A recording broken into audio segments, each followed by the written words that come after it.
దారిలో నీకు పులులు అడ్డొస్తాయి, సింహాలు అడ్డొస్తాయి, శత్రువులు అడ్డొస్తారు. వాళ్ళని జయించడం నీకు అనుభవం నేర్పాడు. నీ జీవితంలో కూడా డైరెక్ట్గా ఒక్కొక్క జీవితానికి 1 కోటి రూపాయలు సంపాదించడం అనుకోండి, డైరెక్ట్గా 1 కోటి రూపాయలు నీకు ఇచ్చేసావు అనుకోండి, ఏం చేస్తావు? ఇక అంతే, 2వ రోజే మళ్ళీ చచ్చిపోతాం ఆ 1 కోటి రూపాయలు ఖర్చు పెడతానికి. నీ జీవితం మొత్తం 1 కోటి రూపాయలు సంపాదిస్తాం అనుకుందాం. అంతకన్నా ఎక్కువ సంపాదించలేండి ఏ ఉద్యోగం చేసినా.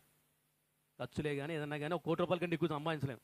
ఒక మానవుడు సగటున సంపాదిస్తే ఇంకా 2 కోట్లు 3 కోట్ల తర్వాత సంగతులే. కానీ సగటున ఒక వ్యక్తి సంపాదించేది 1 కోటి రూపాయలు. ఎప్పుడు? ఈ 40, 50, 60 సంవత్సరాల ప్రయాణంలో, జీవిత ప్రయాణంలో డైరెక్ట్గా దేవుడే నీకు 1 కోటి రూపాయలు ముందే ఇచ్చేసాడు. ఏం చేయగలం? చేయలేం.